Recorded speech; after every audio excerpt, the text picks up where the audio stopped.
ઓમ શાંતિ મિત્રો, આજે આપણે વટાણા રીંગણનું ભરથું બનાવવાનું છે.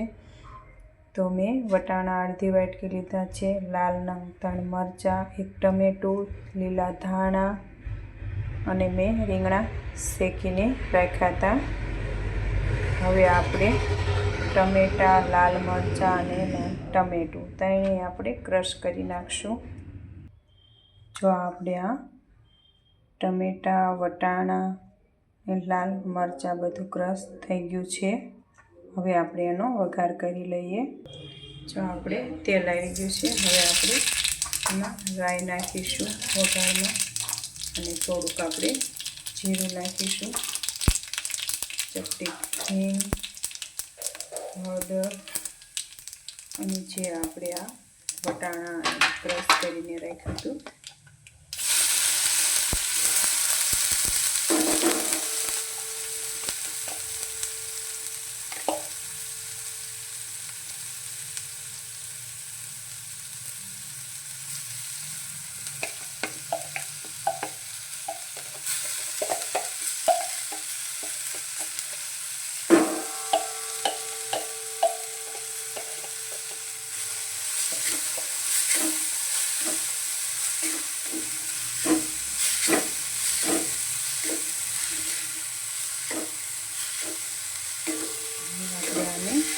ઘડીક સાતળવા દેવાનું છે.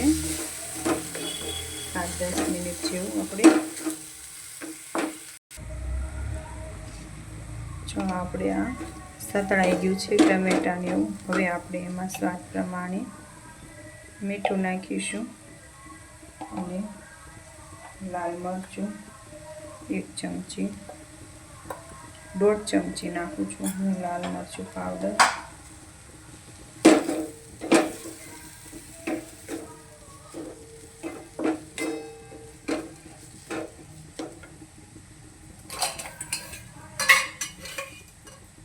થોડીક ખાંડ નાખું છું.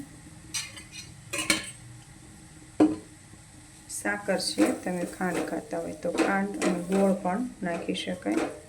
હવે આપણે એમાં સાકર ઓગળી જાય એટલે આપણે એમાં રીંગણ નાખી દઈશું, શેકેલું ભરથું.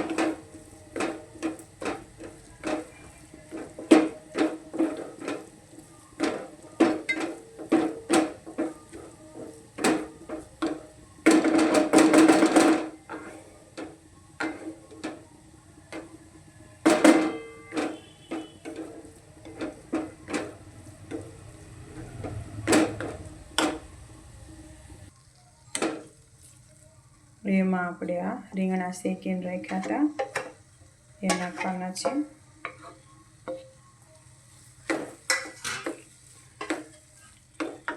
જે આ લીલા ધાણા હતા એ આપણે એમાં નાખવાના છે.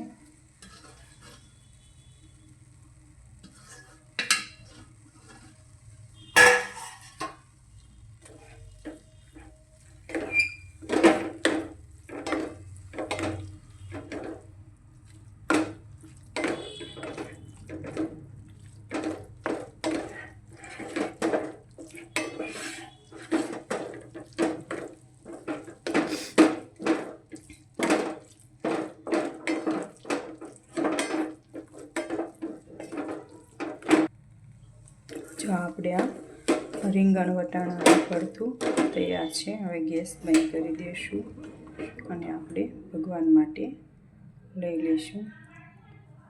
જો આપણે આ ભગવાન માટે લઈ લીધું છે રીંગણ વટાણાનું ભરથું. હવે આપણે પરમાત્માને ધરી દઈશું.